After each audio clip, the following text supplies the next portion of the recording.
Sa atong unang pagbasa, ang hari nga nganlag Safan or Safan nagbuhat og mga buhat nga para niya maayo, kay nagsunod man siya sa binuhatan sa ilang mga katigulangan niya. Kay mao may binuhatan sa katigulangan, maayo ni kanabang gitawag natog naandan niya. Sige lang sila buhat ato hangtod nga naa sila nakit-an nga basahon nga sinulat tingali tos mga unang mga propeta nga pulong sugo sa Ginoo. Pagbasa na gyud ni Safan, iyang nakita nga murag gibadlong siya og iyang na suta nga ang gibuhat day sa iyang katigulangan sayop. Motong iyang gigisi ang iyang biste isip pagbasol, paghinulsol nga iyang gitigom ang tanang tao ngadto sa templo og iyang gisultihan nga sayop kayo ta. Ato na ning sundon ang gisulti sa Ginoo. Lingiyay mong tupad ing na sakto ang imong tanang gibuhat. Ingna ko no. Kay naarabay uban ato yung i-insist kay maoy na andan, kay maoni ang gibuhat sa atong katigulangan, i-insist gina nato. Unya di ito nahimo na daitang mini nga propeta. Kay ngano man ang mini nga propeta mailhan sa iyang binuhatan. Kung ang iyang binuhatan gani wa muhaom sa gustos Ginoo, dili na siya tinuod nga propeta. Mini sama nang musangyaw ka nga kanang utang kolektahon gyud na, kay ang utang dapat bayaran. Unsa man na, sakto na o dili? Daga man gyud nato, uy kolektahan na, og di mo bayad ikiha, total namon tay balaod ana. Unsa man, sakto na dili? Di ba maningo gay? Nga nagiklaro gina ni Kristo sa Old Testament, giingon sa na dito, buhata ngadto sa uban ang imong gusto nga ilang buhaton nganha nimo. Kung wa kay kwarta niya, sigihan kag paningil, malipay ka. Ha? Unya kung wa kay kwarta nya di jud ka paninglan, malipay ka. O di ayaw paningil. Unang ningon si Kristo, kung pag-abutan ni Kristo kaya namang gihatagan og hingpit nga kahulugan ang balaod, ningon na gid siya, pagpahula mo unya ayaw na mo paningil og bayad. Ana. Kay kahibaw man si Kristo nga kung magsigita ning paninglan na is utang, kani manggong dautan nga buhat musangko sad sa dautan nga sitwasyon sama na magsikag paningil sa utang. Ang resulta do na gyoy kadaot nga mahitabo sa inyong relasyon, di na mo magtagdanay, mag-away, usahay pa gani, magpinatyanay. Nga na. Dili maayo ba ang sangkuan mo na ang buhat yun, mao'y mo determine kung kita tinuod batang tao nga tarong or tao nga dautan. Sama na karong gi-propose nato, mga bright, man kaya na sila nga to mga lawmakers. Ang ilang gi-propose sa Congress, divorce bill gi-approve sa majority sa atong mga lawmakers. Unsa man na sila, mini o tinuod nga mga propeta. Hinaot unta kitang mga Filipinos makasabot ba? Ang baruganan sa simbahan, hinuon naman sa pipila ka mga pari, pipila ka mga obispo, pipila ka mga madre nga pabor anang divorce. Pero dili kay na sila daghan, mga mini pud na sila. Ang ato yung simbahan, ang baruganan, di gyud maayo ang divorce. Unsa may atong gi-propose o gi-practice og mausa nay ato karong present nga set up sa atong family code, ang declaration of nullity or legal separation. Dili ang pagguba sa marriage, kung dili i-declare nga wa gyoy marriage nga nahitabo kay dunay mga impediments. Pasabot, ang ato rang bungkagon nga panagtipon, kanang wa gyoy kasal, why sacramental marriage. Pero naagi sacramental kay valid siya sacramentally, ato lang nang himuan og legal separation. Haron dili daot ang physical nga aspect. Pero ang spiritual, wa maguba. No, di ba? Mao na atong solusyon. Haom kayo na sa atong konstitusyon. Kay nga atong konstitusyon is pro-God. Pro-God.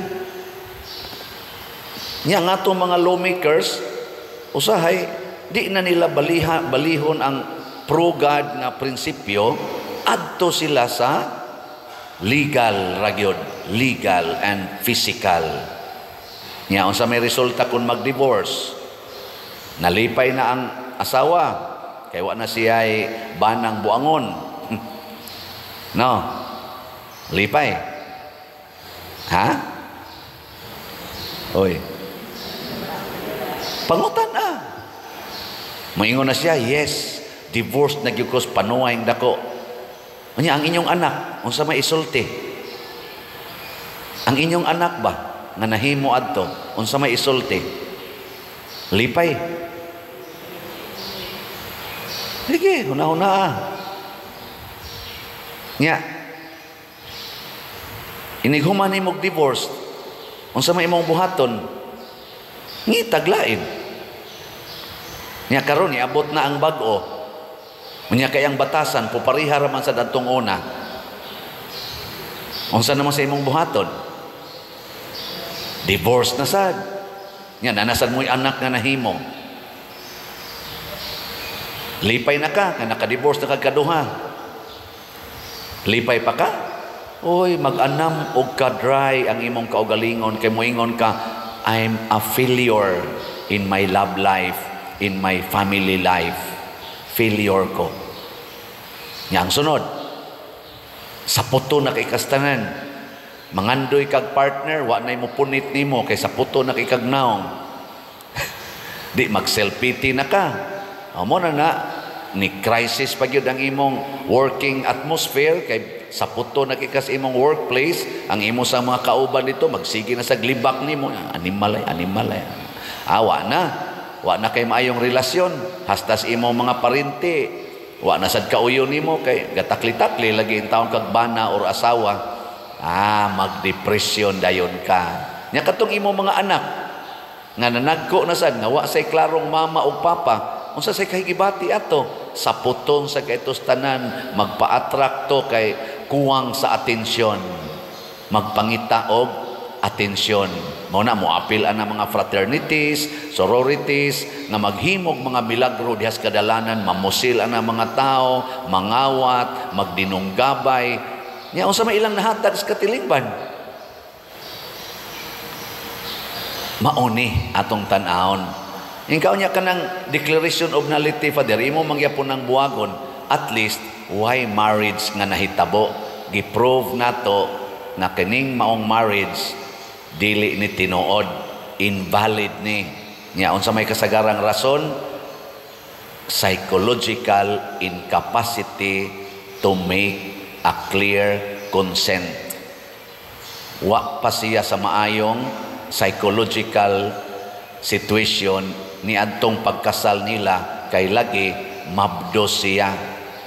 No, 18, 19 edad na mabdos, wa tuyo kay gatinukhangay og ang uyab. Unya napugos og pakasal kay mauwaw man nga magbusyad ang tiyan, way bana. Ang laki sad napugos og pakasal kay nauwaw og nahadlok sa kaliwat o ginikanan sa babae nga isog kaayo. Mao na yung mga psychological defects nga makapa-invalid sa kaminyoon. Pasabot ba sa atong mga decisions, labi na gyud aning mga dagkong decisions nga mo involve o kinabuhi sa tao o relasyon, sundo nato ang Ginoo. Mo to si Safan, pagka amgo niya, iyag yung gibag-o ang iyang desisyon isip hari.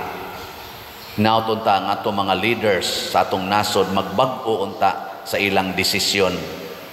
Kana bang makaamgo ta nga sayop din atong desisyon, wa din ni mahaom sa Ginoo, wa pa gyud mahaom sa konstitusyon, muna maglalis na ron na sila, pero kay lagi inig votation, mudaog man dayon ang majority, kay unsa man ang atong, unsa to'y tawag anang mudaog ang majority, mao'y majority wins, unsa to'y tawag ana? Parliamentary procedure ba to na? Unsa to'y tawag ana nga desisyon?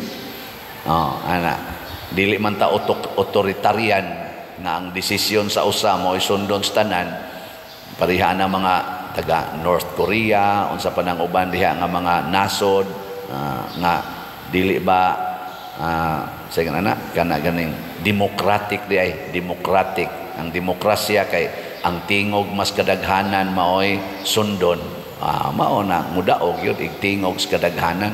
Bahala na diha ato lang ning suwayan, total kita naman lang sa iwa mag-implement ani, o lagi kita na lang iwa mag-implement, pero pangutan asad ang nag-implement unsa may ilang kahimtang karon in terms of relationship and in relation to peace and happiness in the heart of persons. Kumusta man sila? Taas kayo ang ilang rate sa depression o suicide. Na siya. Ilingay mong tupad. Ingna, kumusta man imong heart ron? Wa ka magdepresyon? Ingna, wa ka ma-stress? Ana, kay nayuban diha, nindot kay mga naong, nindot kaayog mga sakyanan, nindot kay mga balay, pero sus, di nakatug. Sigig inom og tambal kay di nakatug. May paning way sakyanan, way balay, way hapit kaon, hagok pa nga nagdagook ang tiyan. Kanang na naghigda da sidewalk, anang na naglingkod, anang na mga squatter, kana nagtarpulin lang ang ilang mga bongbong, ilang atop, dali kay na makatug oy. Lingkod lang nagamay, hagok na kay wa ginay kabalaka, pero kaning ni ang dagko kay mga balay kasagaran ana mga ratulon, mga warrior, no? Labi na gina mag-anam kadako imong balay, makadako sa imong worry. Kani bitan din ni atong simbahan, kanito simbahan ba? Nya natin na imong kumbinto, natong kumbinto. Moingon dayon ko sa kasagaran is mga pari nga akong ingnon, kamulay-puli din ni padre. Uy, di ko di kadako gastuhanan ano. Sus lisura sa danang imong gibuhat, di kadako sa danang gastuhanan. Worry kay sila ana. Kamo na worry mo? Na worry mo ning atong dako nga kumbinto? O nalipay? Wa man gani ko mawori nga dako pa kay tag bayron na. Nga naman, tungod kay misalig ko ninyo nga mamalit ra gyud mog slots. Nga naagi mo palit og slot. Ang pinakanindot nga buhat nga haob kay pagtulunas Ginoo, kana gyung moingon ta, love your neighbor as yourself. Higugmaa ang imong isig katao samas imong kaugalingon. Nga naman, the more nga atong higugmaon ang atong isig katao, kanang imong gihigugma mobaos gina nimo. Og dili man tanan, majority ana mobaos gyud naghigugma. Kabantay mo? Nya kanang imong kaugalingon og imo nang higugmaon, di man na mobaos og higugma nimo kay mao man na imong kaugalingon. Unsa may ibaos ana? Demand for more. Kining atong self magsige nig demand. Gusto ko ani, imong ihatag, gusto pagyug ko ani, imong hatagan, gusto pagyug ko ani. Mas stress ka if you love yourself, not your neighbors. Pero imong neighbor, imong higugmaon, palit kag slot, pila gud ni kalibo ang magampo, apil kas pagampo dinhi. Di na dayon kay kumpara sa kumbinto, na dayon kay San Vicente Ferrer's Daily Abundant Graces or SBF dag. Kinsa man nato wa manginahanglag daily abundant graces. Kitang tanan oy, Ginoo, ilikay ko sa kadautan, Ginoo, ayuha ko sa akong sakit karon, Ginoo, mulampos unta ni akong kuan. Mao man na ang daily abundant graces nya ihatag na sa mga tao nga mopalit og slot sa SBF dag. 500 pesos ra gid na siya. Asa man ka mga ambisyon nga doon na kay daily abundant graces adto suertres. Suertres kay para makadaog ka. Oy, galabi ang pilde kaysa daog. Asa man ka mangitag daily abundant graces, mangurakot ka kay daghan kay kag kwarta. Oy, masakpan ka, patay ka. Nya wa pa jud kay kalinaw. Sige kag pangurakot.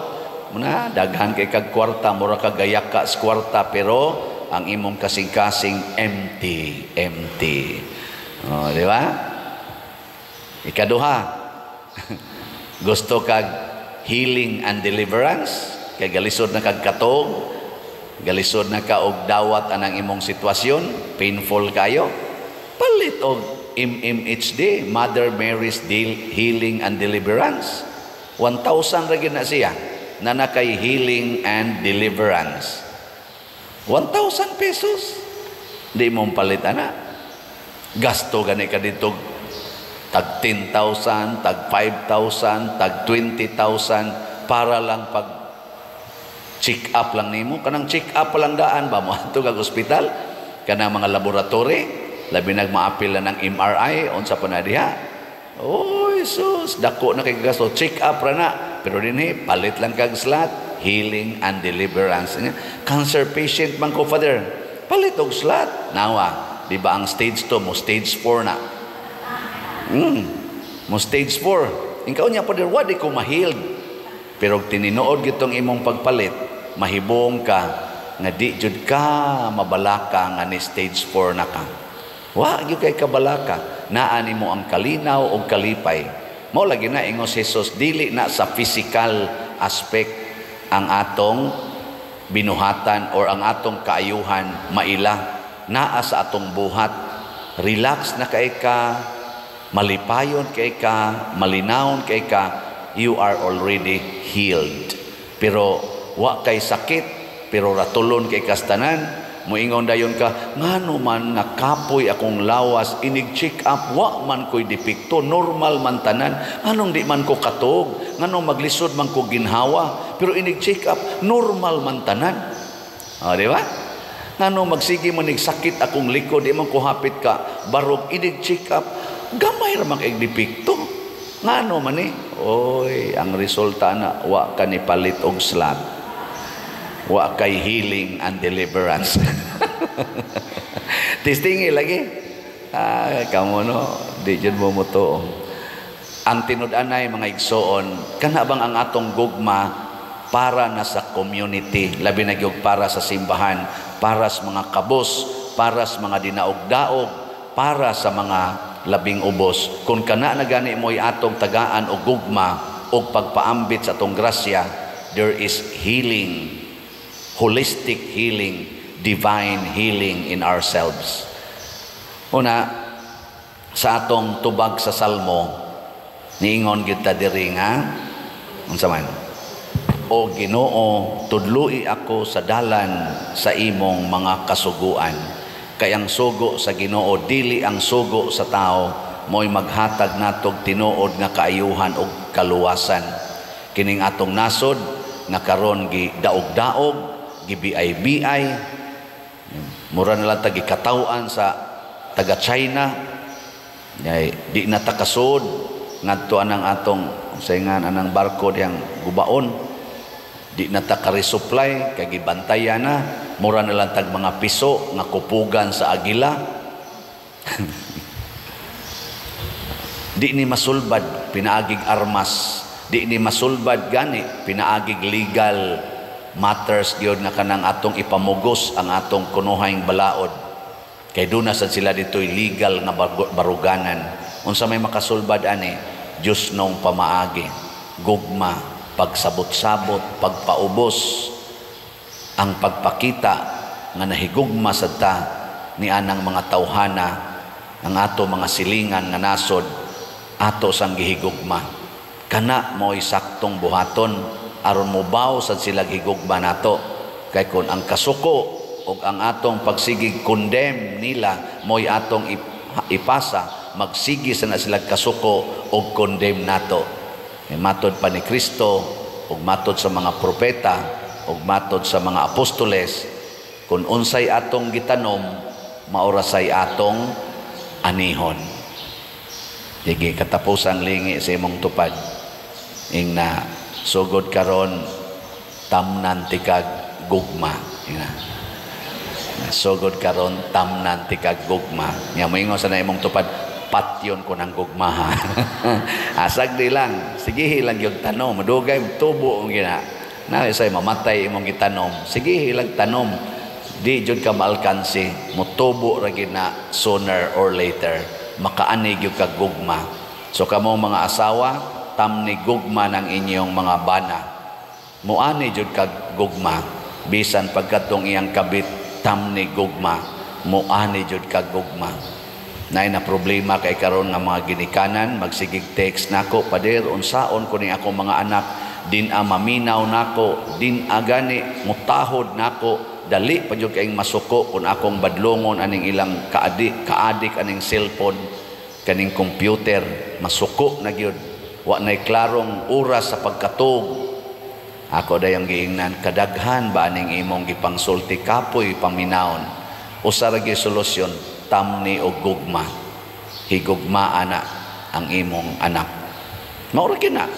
Mubahos ra gyud na sooner or later. Ayaw pagsigyaw-yaw, higugmaa. Inkaunsa o man paghigugma, nako mao na nay mangutana na kas Ginoo, kada nimo ampo, Ginoo tudloi ako sa dalan sa imong kasuguan. Kay ang sugo sa Ginoo gugma.